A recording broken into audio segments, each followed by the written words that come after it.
당신들, 제가 말 잘 듣는 아시아인 여자일 줄 알았죠? 죄송하지만 오늘 그 기대는 깨지실 겁니다. 이 한마디는 마치 뇌관처럼 미국 재벌 빙턴 가문이 고성에 떨어졌습니다.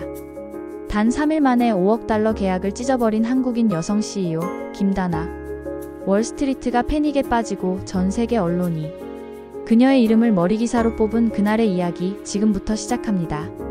여러분의 좋아요와 구독은 진실을 전하는 데 큰 힘이 됩니다. 제1부 굴욕의 만찬 그리고 결단의 씨앗. 이스트햄튼의 고요한 아침. 그러나 하늘은 불길했습니다. 먹구름이 내려앉은 하늘 아래 한 대의 검은 SUV가 유서 깊은 대저택의 진입로를 조용히 올라가고 있었습니다. 그 안에는 41세의 한국인 여성 김다나가 앉아 있었습니다. 그녀의 손끝은 떨리지 않았지만 심장은 무겁게 쿵쿵 울리고 있었습니다. 이 자리, 이 공간, 이 순간을 위해 그녀는 지난 15년을 바쳐왔습니다. 다나는 경기도의 작은 시장 골목에서 태어났습니다. 그녀의 부모는 생선과 채소를 팔며 하루하루를 버텼고, 다나는 그런 부모의 손을 붙잡고 장을 오가며 자랐습니다. 어려운 형편 속에서도 부모는 딸에게 말했습니다. 기죽지 마라. 내 이름 석자에 자부심을 가져라. 어디 가서도 절대 고개 숙이지 마라. 그 말은 다나의 피가 되었고 살이 되었으며 그녀의 등뼈가 되었습니다. 20대 초반 그녀는 영어도 제대로 못하면서 홀로 미국행 비행기에 올랐습니다. 공부할 돈이 없어 식당, 편의점, 청소, 뭐든 닥치는 대로 하며 버틴 나날들. 새벽 3시에 아르바이트를 마치고 노트북 앞에 앉아 코딩을 배운 밤이 수백 번이었습니다. 그렇게 탄생한 회사가 K-이노베이트였습니다. 처음엔 중고 노트북 한 대와 커피 한 잔으로 시작된 작은 프로젝트였지만 이제는 AI와 머신러닝 기반의 결정 시스템으로 국방, 헬스케어, 금융까지 뒤흔드는 혁신 기업이 된 것입니다. 그리고 오늘 빙턴 그룹과의 5억 달러 계약이 체결되면 그녀는 그야말로 미국 산업계의 역사에 이름을 남기게 되는 순간이었습니다. 그러나 SUV가 고성의 대문 앞에 도착한 순간 이상한 예감이 스치듯 다나의 가슴을 적셨습니다. 저택은 그 자체가 부의 선언이었습니다. 거대한 대리석 기둥, 조경 예술처럼 깎아놓은 정원, 수십 개의 감시 카메라가 그 공간을 병적으로 감시하고 있었습니다. 이 모든 것이 마치 다나에게 말하는 듯 했습니다. 여긴 내가 있을 곳이 아니다. 찰스 빙턴과 그의 아내 빅토리아는 차가운 미소와 완벽하게 계산된 친절로 그녀를 맞이했습니다. 다이앤. 아니, 다나라고 불러야 하나요? 그들의 눈엔 다나가 사람이라기보다는 계산된 퍼즐의 마지막 조각쯤으로 보였습니다. 다나는 정중하게 손을 내밀며 말했습니다. 만나 뵙게 되어 반갑습니다, 빙턴 씨. 하지만 그녀는 이미 알아차렸습니다. 이들은 그녀를 동등한 파트너가 아닌 통제 가능한 천재, 예쁘게 포장된 동양인 CEO 정도로 여긴다는 것을. 만찬장은 마치 연극 무대처럼 완벽하게 세팅되어 있었습니다. 크리스털 샹들리에 아래 무광 실버 커틀러리와 빛나는 와인잔. 그 자리에 앉은 인물들은 미국 정재계를 쥐락펴락하는 이들이었고 다나는 그들 가운데 혼자 다른 톤의 그림자처럼 놓여 있었습니다. 누군가는 그녀에게 스탠퍼드 출신이라니 놀랍군요 라며 감탄하는 척했고 다른 누군가는 동양 여성 창업자라니 정말 시대의 흐름을 잘 탔다고 말했습니다. 그들의 말은 칭찬처럼 들렸지만 다나에겐 넌 예외야 라는 메시지로 들렸습니다. 심지어 찰스의 아들 그레고리는 술에 취한 채 그녀에게 윙크를 하며 말했습니다. 아버지는 당신을 높이 평가하시지만 당신의 기질엔 걱정이 많아요. 열정적이라 변덕스러울 수도 있지 않겠어요? 다나는 똑바로 응시하며 조용히 말했습니다. 만약 제가 45세 백인 남자였다면 그런 걱정을 하셨을까요? 방으로 돌아온 다나는 거울 앞에 섰습니다. 반짝이는 천장 조명 아래 그녀의 눈빛은 단단했습니다. 부모님의 손을 잡고 비오는 시장을 걷던 날, 밤새 프론트엔드 코드를 짜던 날, 첫 투자 발표회에서 손이 떨리던 날이 떠올랐습니다. 그녀는 마음속에서 단호하게 결심했습니다. 나는 누구에게도 들러리로 설 수 없다. 이 계약, 내가 주도하지 않는 한 의미가 없다. 2부 외로운 선택, 그러나 단단한 가치. 밤은 길었습니다. 방 안의 고요는 숨을 죽이고 있었고 천장 위에서 반사되는 조명은 그녀의 눈동자의 묘한 결단을 비추고 있었습니다. 다나는 침대에 앉은 채 노트북을 무릎에 올려두고 있었습니다. 손가락은 트랙패드 위를 천천히 맴돌았고 화면 위에는 이렇게 적혀 있었습니다. K-이노베이트는 빙턴 그룹과의 파트너십을 더 이상 추진하지 않기로 결정했습니다. 그 문장 위에 커서가 깜빡였습니다. 그녀는 그 문장을 한참 바라보다가 다시 문장을 복사해 새 창에 붙여넣었습니다. 몇 차례나 반복했는지 모릅니다. 확신은 있었지만 확신은 언제나 고요하고 무거운 법이었습니다. 이 결정이 의미하는 것은 단순히 계약의 철회가 아니었습니다. 그것은 자신이 이룬 전 생애를 건 위험의 선언이었습니다. 그 순간 그녀의 휴대폰이 울렸습니다. 모건 상무였습니다. 그는 샌프란시스코 본사에서 다나의 오른팔 역할을 맡아온 전략 담당자였습니다. 다나는 짧은 메시지를 보냈습니다. 지금 결정의 갈림길에 있습니다. 잠시 후 전화가 왔습니다. 모건의 목소리는 지쳤지만 명확했습니다. 당신은 이 회사를 어디서부터 어디까지 어떻게 끌고 왔는지를 세상 누구보다 잘 아는 사람이에요. 하지만 가장 중요한 건 지금이에요. 이 계약이 우리가 원했던 미래인가요?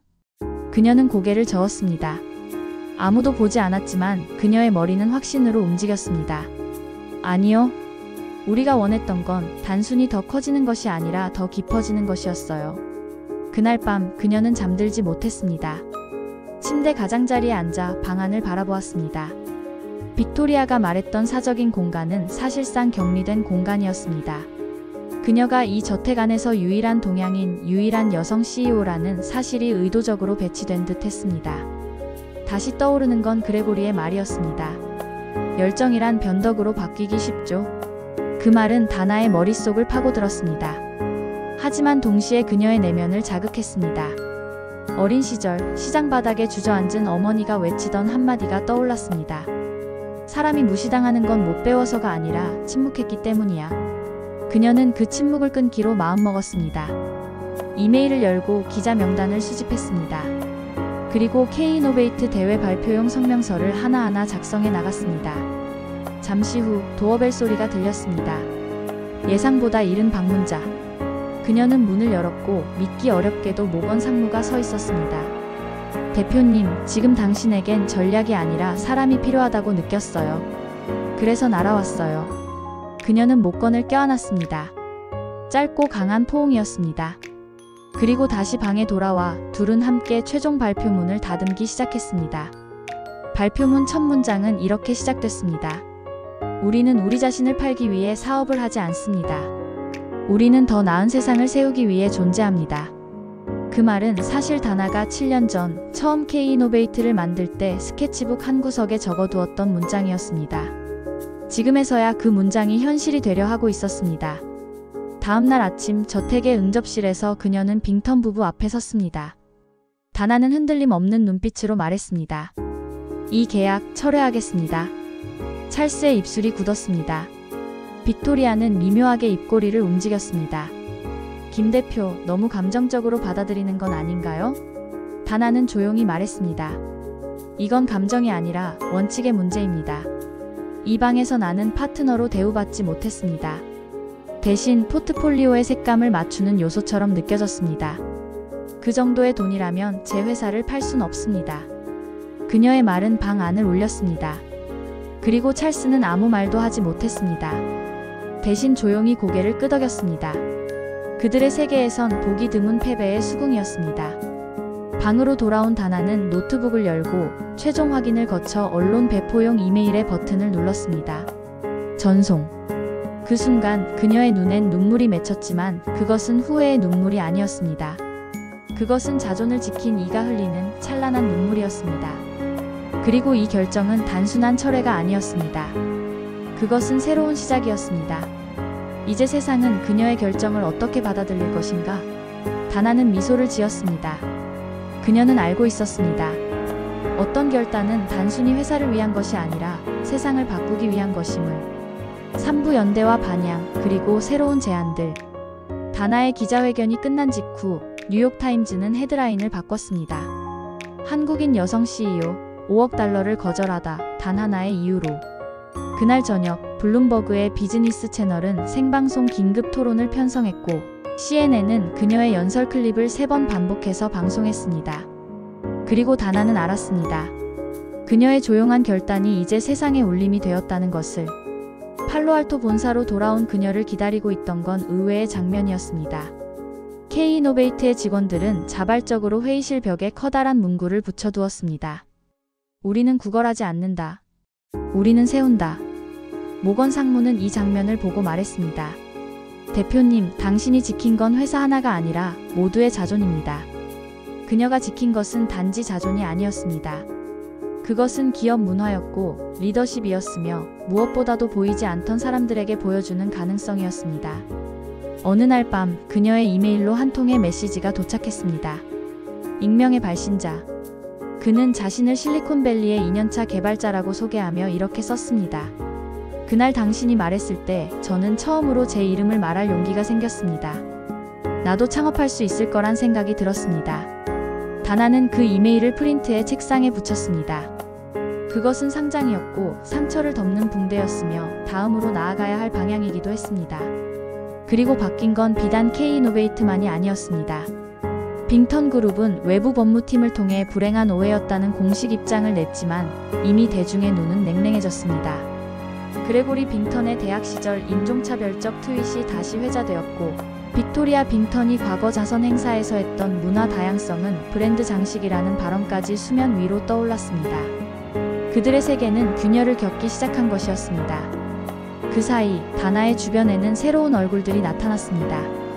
그녀의 결정 이후 다이슨 연구소에서는 K-이노베이트의 의사결정, 알고리즘을 의료 현장에 도입하고 싶다며 공동개발 제안을 보냈고 런던에 기반을 둔 흑인 여성 창업자 커뮤니티에서는 연대 성명과 함께 파트너십 제안을 해왔습니다.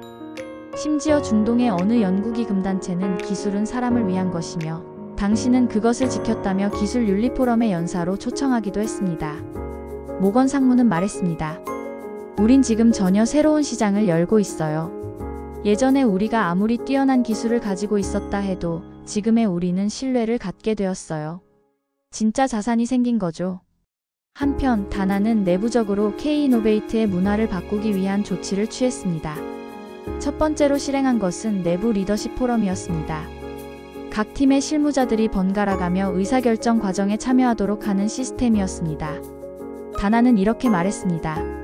우리는 천재 한 사람의 이야기가 아니라 모두의 목소리로 움직이는 회사를 만들 것입니다. 직원들은 놀라워했고 곧 따라왔습니다.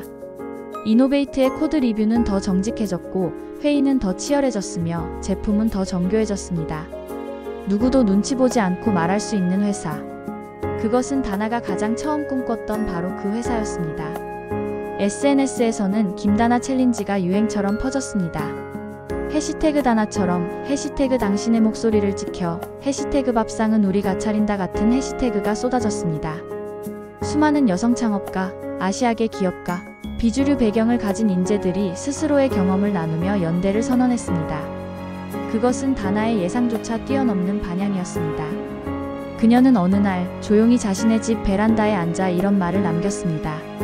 이 세상엔 누군가의 결정이 파도를 만든다는 걸 믿지 않는 사람들이 많습니다. 저는 증명했을 뿐입니다. 조용한 결단이 가장 멀리 가는 물결이 될 수 있다는 것을. 이제 그녀의 결단은 단지 한 번의 기자회견이 아니라 시대적 선언으로 자리 잡고 있었습니다. 다음은 무엇인가? 그녀는 아직 말을 아꼈습니다. 그러나 단 하나 그녀는 알고 있었습니다.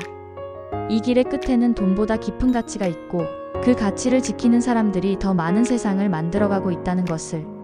4부, 세상을 바꾼 침묵, 그리고 마지막 연설.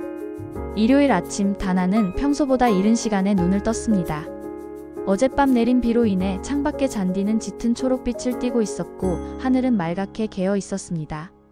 커튼 사이로 들어온 햇살이 침대 머리맡에 스포트라이트처럼 내려앉았습니다.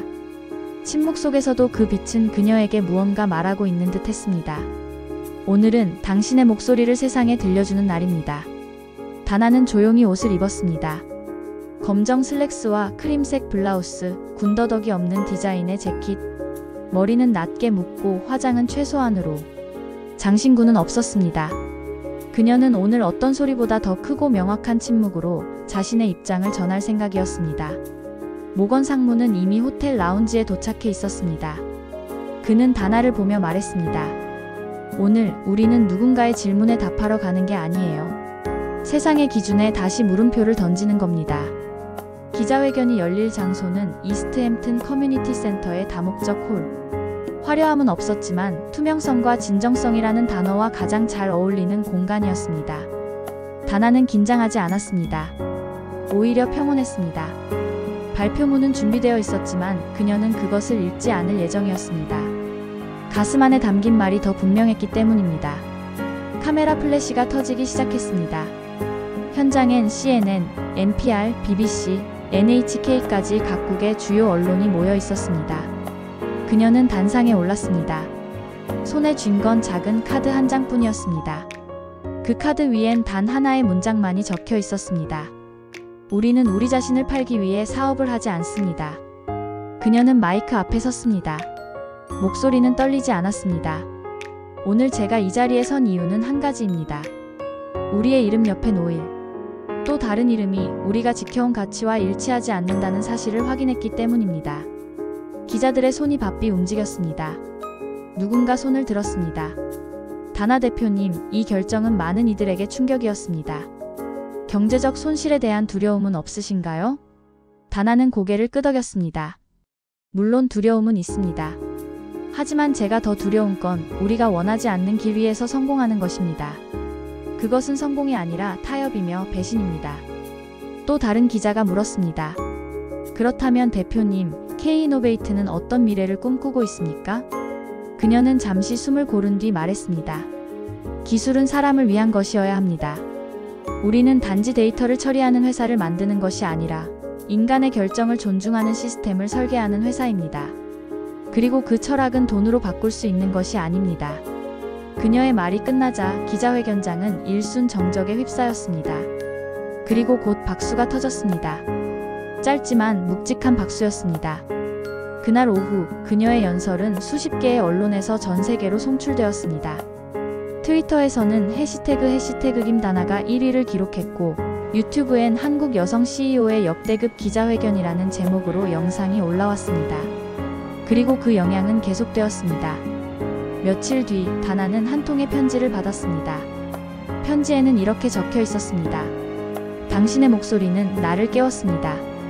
당신의 선택은 내 딸에게 희망이 되었습니다. 다나는 그 편지를 가슴에 품었습니다. 그리고 생각했습니다. 이것이야말로 그녀가 지키고 싶었던 이유였습니다. 계약이 아니라 사람, 권력이 아니라 존엄, 성장 수치가 아니라 눈빛을 맞출 수 있는 사업. 그녀는 자신의 사무실에 조용히 앉아 있었습니다. 바깥창으로 비치는 햇살은 어느 때보다도 따뜻했습니다. 그리고 그 햇살 속에서 다나는 또 하나의 결심을 했습니다. 이제 그녀는 더 이상 단순한 CEO가 아니었습니다. 그녀는 하나의 움직임이었고 변화였으며 질문이자 대답이었습니다. 그리고 그녀의 존재는 그렇게 세상을 조금씩 바꾸어가고 있었습니다. 끝까지 시청해주셔서 감사합니다. 구독과 좋아요는 영상 제작에 큰 힘이 됩니다.